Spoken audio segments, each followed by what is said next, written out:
Hello, everyone.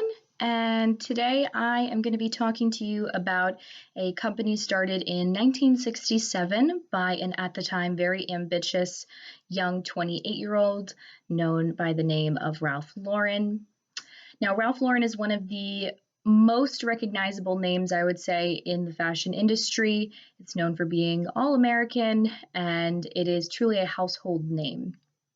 Now, before we get into Ralph Lauren and how his company has dealt with the topic of diversity and inclusion, I did just want to give a little bit of background on the fashion industry over the last couple of years itself. So, the fashion industry has really come under a microscope when it comes to diversity and inclusion. Many fashion houses, names like Gucci, Dolce and Gabbana, among many others that you have probably heard before, have been scrutinized for their lack of acknowledgement of diversity and inclusion in the workplace.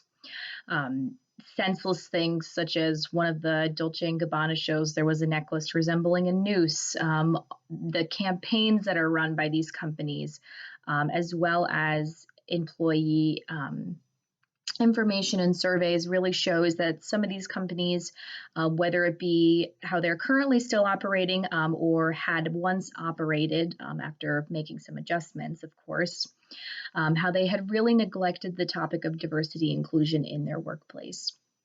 Now, when it comes to Ralph Lauren and his companies, he is among the exceptions in this realm of acknowledging diversity and inclusion. He actually put out a statement, which is the motto for the diversity and inclusion programs he has, and also just general promotion of diversity and inclusion at Ralph Lauren. He said, "Be anything you want to be and be many things." Now, this statement I think is very profound because it does promote be who you want to be yourself, and be many things. So you can be a woman and you can be Hispanic, you can be a male and be African American, you can be of many melting pots, and that is okay, and that is promoted at Ralph Lauren. Now, the mission of Ralph Lauren, they see themselves and promote themselves as an equal opportunity employer.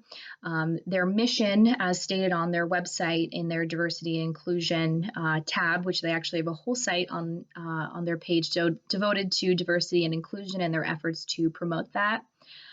They are trying to seek out increased talent diversity, looking at portfolios from all backgrounds, all walks of life, to increase the influx of talent at their corporation. They want to promote the empowerment of their employees and actually have developed employee-led groups to talk about diversity and inclusion, as an open dialogue is also very important to them.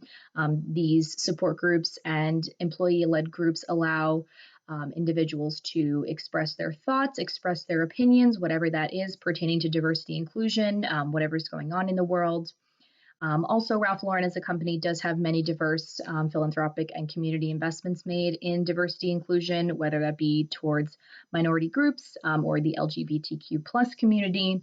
They are very involved in promoting and supporting diversity in their organization. On that same diversity and inclusion page on their website, they actually did put out a diversity and inclusion progress report last year. It gives you the breakdown of the mix of men and women, 64% women, 36% men working at Ralph Lauren. Gives you the breakdown by ethnicity, also by generation. So you can see everybody from boomers to millennials on that scale and what percentage of those individuals make up the company Ralph Lauren itself. This progress report, if you will, does show the statistics that they are pushing towards their mission of inclusivity, of seeking out increased talent and diverse talent at that to incorporate into the mix that is Ralph Lauren. Speaking on their efforts to promote diversity and what have you in their organization, looking at their social media and beyond what's on their webpage. Their social media speaks for itself, and looking at their largest platform at the moment, Instagram, they are currently, as of September 14th today, boasting a 12 million person following. You can really see throughout their Instagram and the content that they promote a mix of diverse models used, diverse advertising used. They are promoting, current events going on in the world, that fall under that umbrella of promoting diversity and inclusion. For example, even back in June for Pride Month, they had a full clothing line devoted to Pride. A portion of those sales went to the LGBTQ plus community, as well as they promoted these individuals that fall under these different groups, LGBTQ plus, now Latinos for Hispanic Heritage Month, really promoted them and showcased them, I think would be a better phrasing of that, on their site.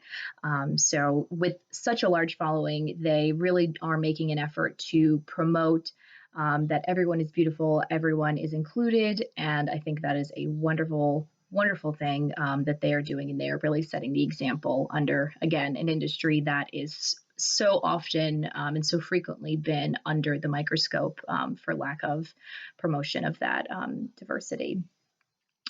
Now, the only thing I will say in terms of some recommendations maybe that I would have for Ralph Lauren and the Ralph Lauren team would be, when looking at the article by Paula Camperoni, the Work-Life Balance article, it states in there that it is not always best to be goal-oriented.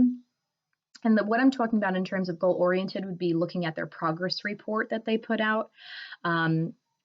Trying to improve statistics and, build that diverse portfolio, if you will, is wonderful and definitely an aspirational goal. However, it is important to not get lost in the numbers. And as a company, I would recommend, maybe not putting out a so formalized report, if you will, and coming across as so eloquently put by the article, Living Without a Goal by Ogilvy, as stated in the article Work-Life Balance as well, that you'd rather come off not so much as a business plan, but as a biography. You want to leave the Ralph Lauren legacy, not so much your statistics, if you will. It seems a little bit more impersonable when putting it in terms of numbers, if you will.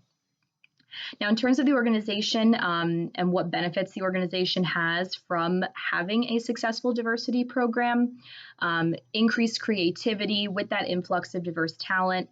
It gives everybody involved in all departments a different perspective. And like I mentioned before, they do show a pretty concise breakdown in that report of even generations that spanned from boomers to millennials, Gen X, Gen Z, men, women of every color and creed.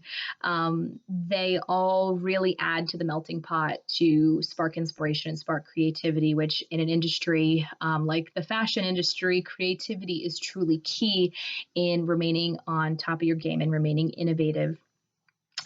As shown in a video on ralphlauren.com, there's even a bit of a montage of employees talking about how they feel the work-life balance at Ralph Lauren is really well promoted and how they feel like they can be their authentic selves. One employee even mentioned how she, at other jobs, had to put on a Jane Doe at work and Jane Doe at home persona. And at Ralph Lauren, she felt the exact opposite.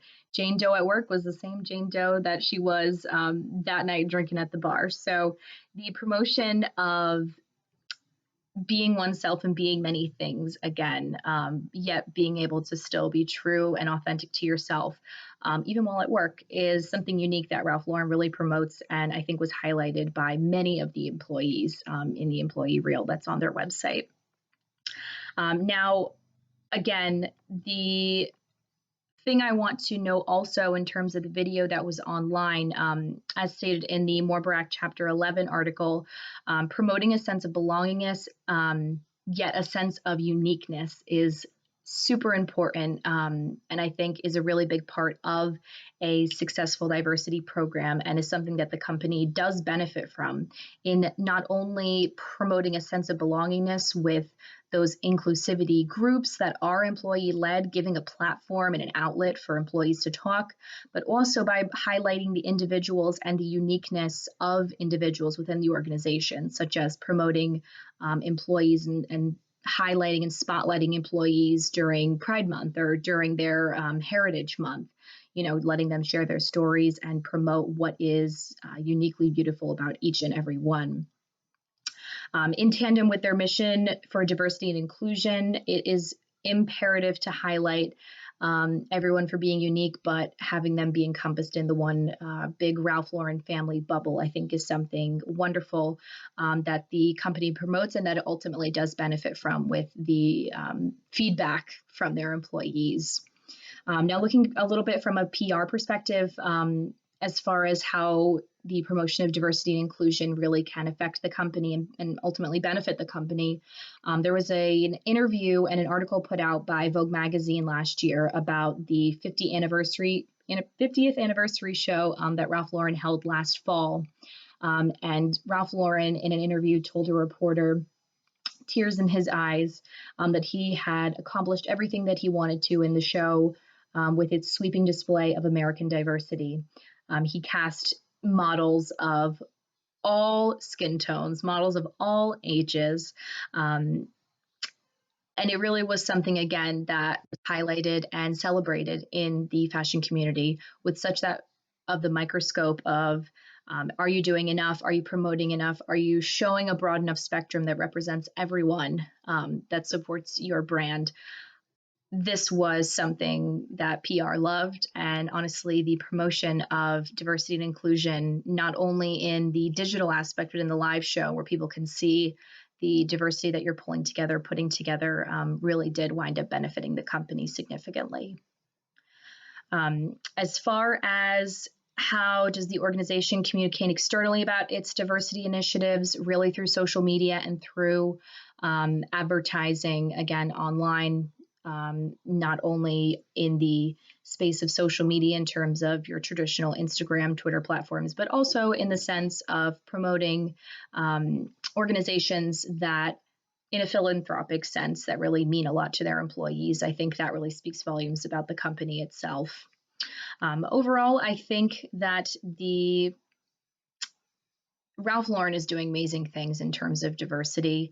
They are not promoting groupthink, they are promoting diversity, and they're promoting that sense of belongingness to the Ralph Lauren family while highlighting what makes everyone really unique. And I think their initiatives and programs, they're continuing to improve and continuing to be a leader in their industry. I hope this guy gave you guys a little bit of background on Ralph Lauren and what they are doing to promote diversity and inclusion in their organization. I think they are a pioneer in their field and definitely somebody to take notice of. All right, you guys have a wonderful rest of your night.